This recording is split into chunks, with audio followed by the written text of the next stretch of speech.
So hello everyone, welcome to this week's YouTube tutorial. I've been a little bit quiet just purely because I've been maxed out, running around, training people, doing all that kind of stuff, all the good stuff that I've been up to. I've been sat on this video for a little while now, and it's kind of sharing with you my thoughts from the IPS and S1000D user forum in Vienna. And I know a number of you have already commented online and shared some thoughts online, etc.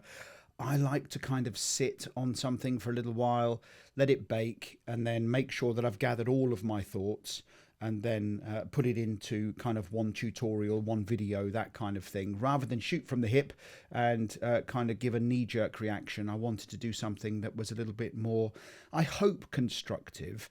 So I'm going to share with you the good and the bad from what I thought for the first S series and S1000D user forum in Vienna.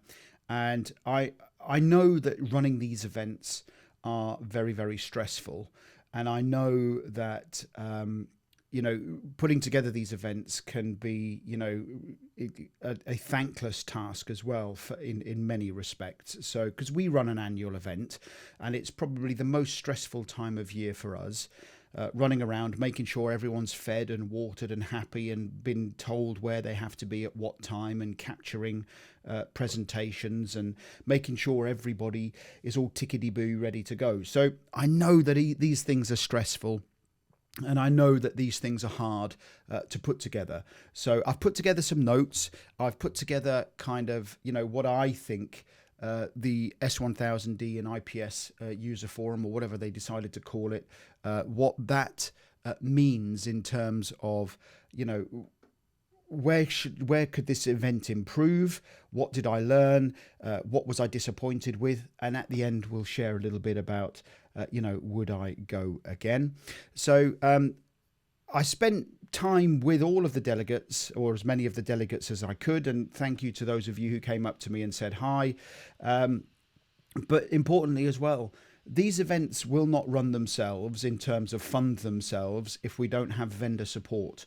So I went and spoke to pretty much all of the vendors, even those that don't particularly like me, I spent some time with, and just asked them their opinion on the event, and do they think it was value for money? Did they meet new people? Did they get opportunity? That kind of thing.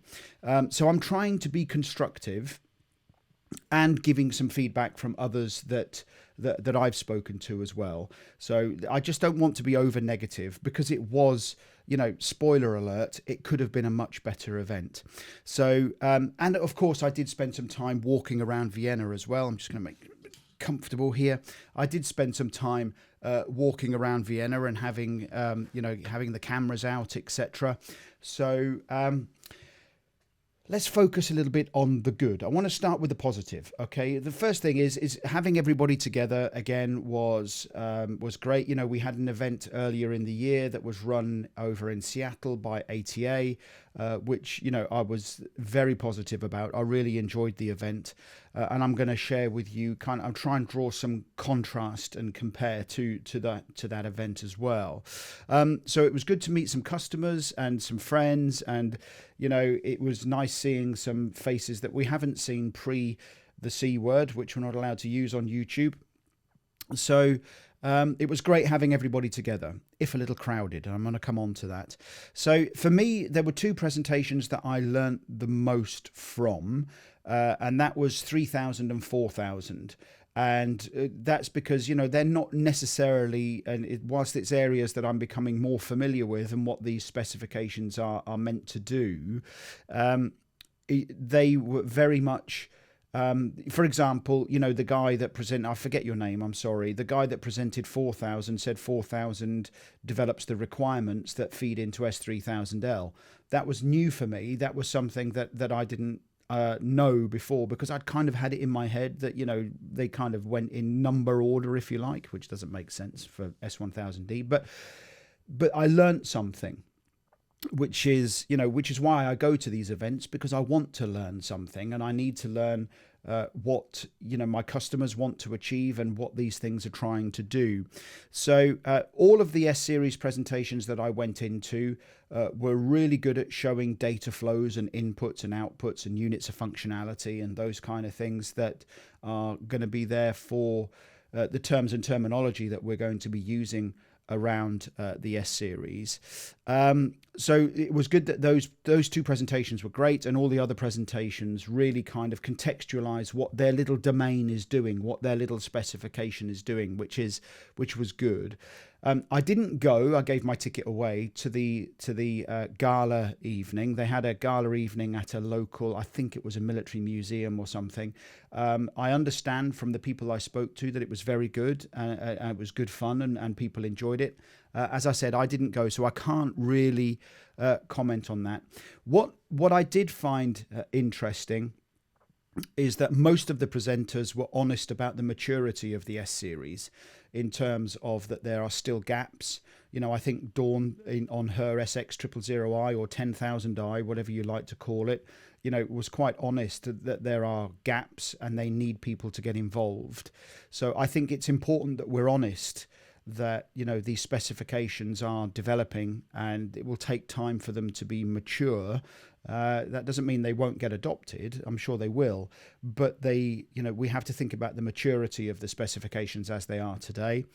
And the something that I've been saying to fellow S1000D steering committee members is that we have to be also clear that certainly from an S1000D perspective, that many of these specifications are still designed to work in isolation. You don't have to adopt the whole S series to benefit from using something like S1000D. And I was also told by somebody on the 6000T committee, the training working groups, that's very much at the forefront of their decision making as well, is that they want 6000T to work in isolation, but also as an integrated part of the S series. So those were all the good things. And, so those were the positive things that I found. I'm just going to move to my next slide here. So let's talk about some of the bad things. And again, adding in and throwing in the caveat that I know that these things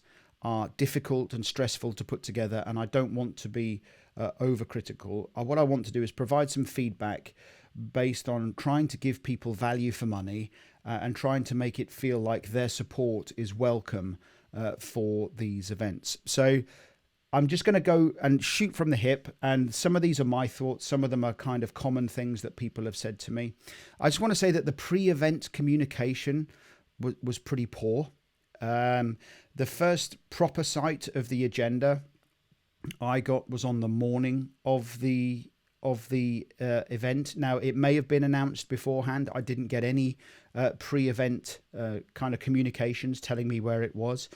So the pre-event communication could have been better. It could have been stronger, kind of telling people, what they can expect. And, for me as well, is that there's still, for all of these events, ATA less so, is that we're still very much manufacturer heavy. We're still producer heavy. We're not getting a lot of product owners there. The people that are actually buying this hardware that we're putting all of this data together for, we need their input. We need them along to tell us, you're on the right track. No, we don't care. Some of the comments I get on YouTube, for example, are from product owners who are quite scathing about things like S1000D. So we need to come along and understand. We need you to come along and understand what your objections are. Is it that you don't understand fully what we're trying to achieve? Which brings me on to the next point. There was zero context for what the S series is trying to achieve, and the why, and the so what of the S series. An opportunity was missed. It was a well-attended event. I think there must have been about 300 people, maybe 250, 300 people, I don't know, and that includes vendors and speakers and kind of the OEMs that are in the local area as well. So but there was no context. There was no This is what S-Series is trying to address, and these are the problems that we're going to fix, and this is how we're going to fix them. Move into the presentations. There was none of that. So those who were absolutely new to the S-Series or didn't quite understand what the S-Series was trying to achieve, didn't get anything in terms of context, didn't get anything in terms of, the so what. On my training courses, we do everything. We learn something and then we go, so what? So what does this give us? And if you don't understand the so what, then, why bother? We have to make sure we understand the so what. So that was an opportunity missed in terms of, really educating the market, really telling the market what it is that these S-Series specifications are going to achieve. And that was, for me, a little bit of a own goal. There was no context. There was no scene setting. There you go. That's a better thing, isn't it? A scene setting. Day one, absolute disaster. I don't know what happened on day one. We were all in the kind of area waiting for the sessions to start. And there was kind of this rumor going around that some presentations had been cancelled and removed from the agenda. There was zero communication. Nobody told us what was happening. And people were coming up to me and asking me what was going on. And I'm like, well, I have no idea what's going on. So I understand that there was some kind of political reasons why one presentation was removed. But, why that was removed is up to the event organizers. But not communicating with the delegates that were all stood around waiting to go into these presentations just made absolutely zero sense. So day one was a little bit of a disaster, if I'm perfectly honest. And this comes down to kind of a general comment for anybody who's organizing events. When we go to events, we go to learn and we go to network and we go to try and spend some time with customers, colleagues, or, contacts, etc. And so therefore we make side meetings, because you look at the agenda and you go, well, I don't really need the S1000D stuff. I don't need to sit in that. So I will make a side meeting with somebody and go and sit with somebody. The agenda was just changed at zero notice. Presentations were pulled forward. And then, so when I'd had my side meetings, and this wasn't just me, this was for other people, we had the side meetings. I then went back to watch some S-Series presentations. There was some stuff I wanted to watch. This was particularly on day 2, I think it was. There was some stuff I wanted to watch. And I was told, oh, they've been done. They've just pulled the presentations forward. They've been done. Well, I mean, we have an agenda so people can plan around the agenda. So that was a little bit disappointing and left a bit of a sour taste in the mouth. This is one for the organisers. Let's move the templates that you give to everybody outside of the 1980s. There is absolutely zero reason why the ASD, AIA, ATA, whichever logos need to appear on absolutely every slide and taking up almost a third of each and every slide. We are communicating a technical subject. Give people creative choice on how they want to present the subject. And, those that are still in kind of, old 1990s PowerPoint slides, for people who are at the back of the room trying to see what's going on, it's almost impossible. And so I think that, just give people creative license. You can give them guidance. At our event, we tell them that they can use their own styles, their own look and feel. We give guidance on what, how big the slides should be, etc. But give them creative license. And, if there are rules about showing, product logos, then you can still have those rules. Although I know some vendors were pretty upset about that as well. So, those templates were absolutely pointless. And we're just, I don't understand the logic in the thinking behind it, if I'm honest. There has been zero event follow-up. And what I mean by that is there's been no survey. There's nobody asked me what my opinion is. And I've spoken to some other people. They've had exactly the same experience. So either you've sent it and we've not received it, or you don't care, or you don't want to know. So you need to ask people if they feel that they had value for money. You need to ask them if they feel that they learned something. You need to ask them if there's something that was missing from the agenda. And was the organisation good? And was the event itself actually something that felt value to me? Many of us, not me, but many of us have to go back to our organisations and write post-event reports and say what it is you learnt. Would you go again? How much did we spend? And there was zero follow-up, and either and that kind of makes you feel like it was just you took the money and you're happy with that. And again, I understand that these are difficult things to do, and you may still be doing it, but this is being recorded many weeks after the event, so I assume that's not coming. The exhibition was far too cramped and was far too close to where the presentations were actually taking place.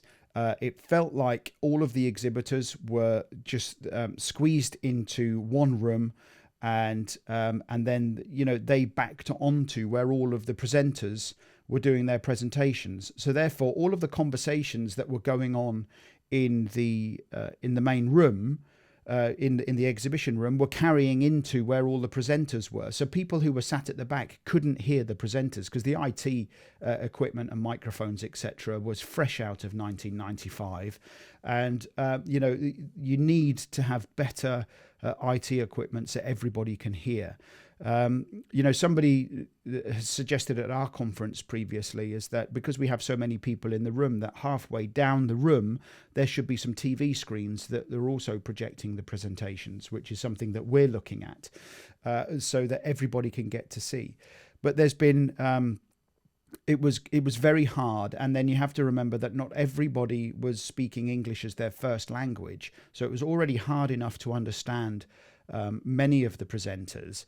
And then when you were trying to hear over the conversations that were happening in the exhibition room as well, made it very, very difficult. And it was very cramped, and it was not actually seemed to, it didn't provide the best environment for everybody to listen in and learn. And there were some really good presentations. There seemed to be, on day 4, I didn't go because there just seemed to be weight given to one particular vendor, and it seemed to be almost, it was their kind of day, if you like. There was some other vendors on the morning, but then the afternoon it was just all one particular vendor heavy. So I and many others just didn't bother with the final day. I do believe that the agenda felt like it was just almost deliberately stretched to fill a 4-day event, and I'm not sure that was necessary. And we've not been given any access to the presentations. We've not been given I guess this feeds into the post-event feedback. We've not, all of the presentations, there were some really good presentations that happened, the 4000 and the 3000, for example. I'd like to go through those again and have a look at some of the stuff that was being communicated to me. We've had nothing on telling us where we can access these presentations, where we can download them. This was a very expensive event, even from people in the UK to go to. And so I think that, there are things that you can learn from making the next event a little bit better.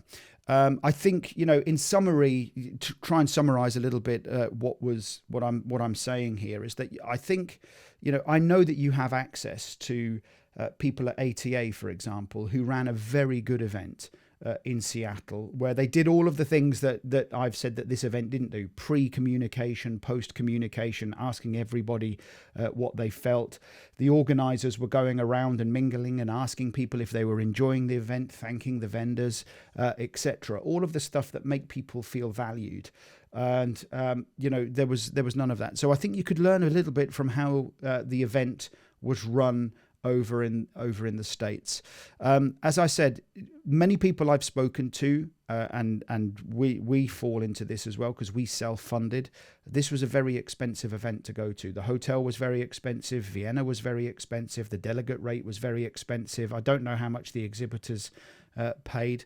So it was a very, very expensive event, which kind of just missed the mark for me. And the event could easily have been concatenated into 3 days, easily. I think that it did feel a little bit of a stretch over 4 days. Like I say, most of us went out and did a little bit of sightseeing when we were on there on the last day, and we went and had a little wander around. I think we definitely need that more representation from product owners and from those that are actually buying the hardware that we're trying to create the data for, and then educating them on what they're getting from this stuff. I do believe that this was a missed opportunity in selling and positioning the S series. At our event, I'm talking about how the S series is going to solve many data integration problems, but also, we have to be honest with procurers of hardware, where the investment is needed, and where the payback is, but also where the fall off is, where you're not going to get necessarily that payback, or dispelling some of the myths as well. So and also, there were lots of calls for volunteers to get involved. So if you want to get involved with developing the S-series specifications, Dawn, for example, mentioned on her presentation that they need people to get involved, and so I think if you want to get involved, you should get involved, and certainly try your best to get involved, because we need as many people. I say we, the royal we. It's not my train set, but we need as much as we can in terms of volunteers to get involved. All of these are volunteer led. That came out a few times. So all in all, I think it was a pretty average event. I don't think it was, exceptional like the ATA event. I thought the ATA event was very good. Now, of course, the ATA guys had the benefit that it was the first proper event back post the big C word. So, for me, would I go again? I would like to see improvement in pre-event communication, the agenda beforehand. And again, I don't want to be overcritical because I know how stressful these things can be. But it was great seeing many of you out there, many of new faces, and I'm glad that many of us went to go and share a beer. We went to go and share a Schweintaxer in town, and I managed to go and spend some time with my cameras, having a look around, and I stayed the Thursday night. And didn't fly home again until the Friday morning. So there we go. Those were my thoughts. What are your thoughts? Let me know. I know some of you have already shared your thoughts with me, and they kind of concur with some of my thinking. Leave a comment below. Get in touch. Connect with me on LinkedIn. Make sure you like, share, subscribe, and see you on the next one. Yeah, I'll try not to leave it so long, but I'm just that busy at the moment, which is good news for me, not so great for YouTube. I'll speak to you on the next one, whenever that is.